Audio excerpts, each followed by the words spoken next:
Já, sæl aftur. Það hefur ekki farið fram hjá neinum að það margt að gerast í pólitíkinu og í dag var ýmislegt að gerast en fáir vilja tjá sig. Samfylkingin hélt þingflokksfund áðan og Ingibjörg Sólrún kom í fréttunum hjá okkur en hún vildi ekki meina að þau hefðu mikið verið að ræða Davíð Oddsson. Þau eru sest hérna hjá mér Karl T.H. Birgisson og Guðfríður Lilja Grétarsdóttir. Hvernig lesið þið í þennan þingflokksfund Samfylkingarinnar og hægt að lesa það einhvern veginn öðruvísi en svo að þarna hafi aðalega verið að ræða Davíð Oddsson?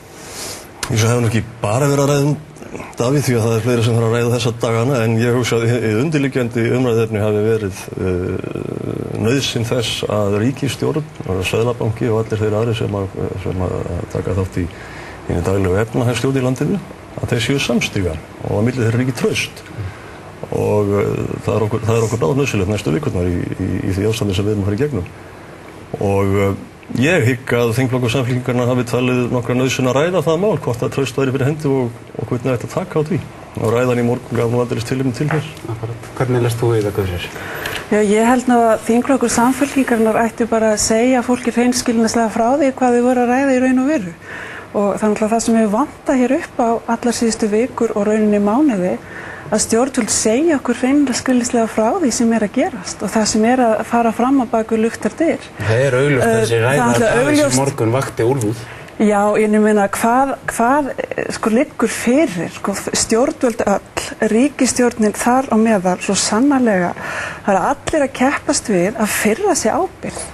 Og nú tíminn til að bæði Seðlabankinn, fjármálaeftirlit og ekki síst ríkisstjórnin axli ábyrgð. Það tala hér traust á milli stofnana, milli fjármálaeftirlits og Seðlabanka og ríkisstjórnar. En hvað með traust fólksins á þeim sem stjórna, á stjórnvöldum? Og það er það sem þarf að gerast núna að endurskapa traust og umboð þjóðarinnar og það gerist bara með einum hætti, það er að leggja fram lýðræðisleg tæki, kosningar þar á meðal að skipuleggja þær og festa þær því að þetta er bara að versna með hverjum deginum og hverju vikunum sem líður og stjórnvöld eru ekki stjórntæk því miður, þeir eru búin að sanna það svo rækilega. Karl, leiðréttu mig ef ég hef rangt fyrir mér en eins og ég lesi þetta þá eru stjórnvöld búin að gera mjög margt en þeir eru ekki búin að gera mjög margt til þess að slá á reiði almennings og þangað til að það verður skipt út einhverjum í ráðherraliðinu, fjármálaeftirlitinu eða Seðlabankanum, þá verður bara reiði hjá fólki. Já, það kann að vera. Ég verð að játa á mig. Ég skil ekki alltaf hverju verið að mótmæla þegar verið að mótmæla. Það er verið að mótmæla ástandi. Svo komur kröfur afsagnir hjá einhverjum embættismönnum. Ég held að það hjálpi ekkert til að breyta einhver í stöðinu þótt við förum að stilla einhverjum ráðherrum upp við vegg og skjóta það, En það kann að vera, en mér illa við, ég vil láta menn sæta ábyrgð og axla ábyrgð, en ekki fyrir en búið að sýna fram á að þeir hafa annarkvæmt gert eitthvað rangt eða sýnt að sér vítaverða af vanrækslu. Og það er bara í einu tilviki mér vitanlega sem búið að sýna fram á það að stofnun hafi gert það og það er í tilviki Seðlabanka Íslands og ræðan í morgun var bara enn naglinn í þá kistu. Davíð bauð upp á rannsókn og sagði rannsakið endilega, komið með erlenda sérfræðinga og rannsakið.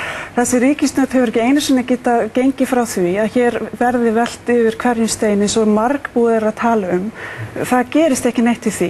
Þessi ríkisstjórn getur ekki einu sinni drattast til að afnema eftirlaunalögin, hvað það meira. En er hún ekki í kapphlaupi tímann við dagbundin mál? Dagbundin mál. Það er hægt að afgreiða eftirlaunalögin á 5 mínútum, bara svona sem smá yfirlýsing að það sé verið að koma á eitthvað í átt að jöfnu í landinu, að embættismenn og æðstu ráðherrar og embættismenn sitja ekki hér við sérréttindi áfram. Og ekki síst með alla þær sektir sem þau bera á bakinu. En þetta er svo sem auðvitað bara 5 mínútna mál sem þau gætu að hafa afgreitt fyrir 1,5 ári síðan. Það sem er hins vegar alvarlegra, miklu alvarlegra, er að þau virðast en vera að stefna í kolranga átt. Ég er með verulegar áhyggjur af því hvað þau ætla að gera við þetta stóra IMF-lán, þessi stóru lán sem þau ætla núna að fara að taka. Treystu við því fólki fyrir öllum þessum milljörðum bandaríkjadollara sem við erum að fara að taka, það sem ég er virkilega hrædd sem reynslan hefur sýnt víða heim, að þessar leiðir IMF og sem ríkisstjórnin ætla núna að kokkleypa, það sem getur gerst og veruleg hætta á að gerist að þessir milljarðar sturtist niður til að halda gengi krónunnar í einhverju sýndarjafnvægi hrís og fellur krónan og við sitjum uppi eftir með enn stærri skuldur en áður og þetta er eins og svo margt annað búið að vera í pukri og rugli og reykfylltum bakherbergjum. Hvað viljið þið gera í Vinstri grænum ég heyrði nú í formannunum ykkar í Kastljósinu í gær.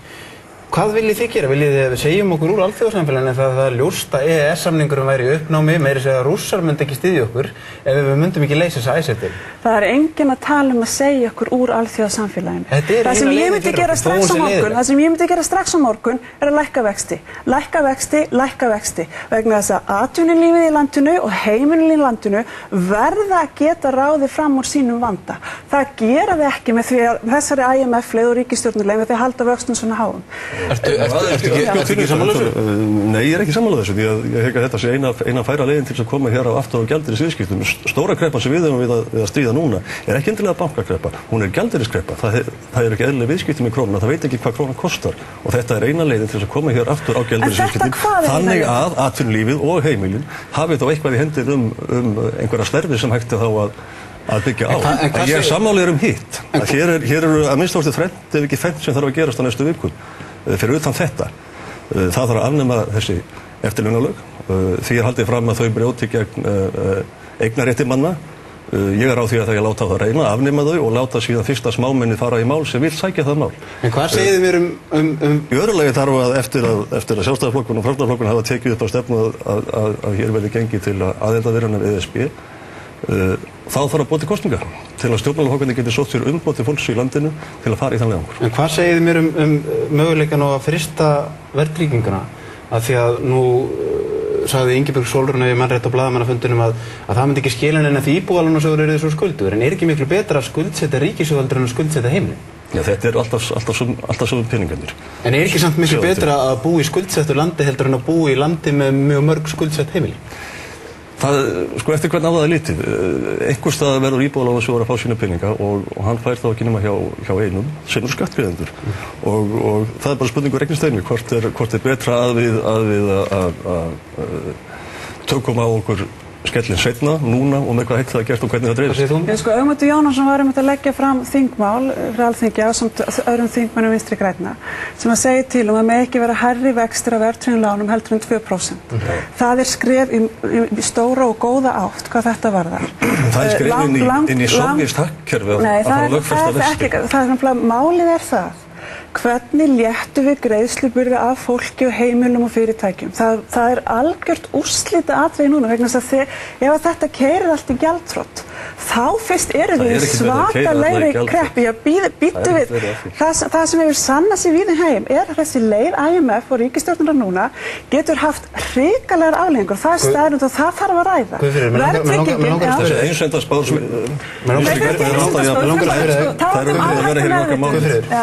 Verðtryggingin, til ykkar í Vinstri grænna hafi verið þreif á okkur stjórnarsamstarf því og Gísla Ömers í síðustu viku?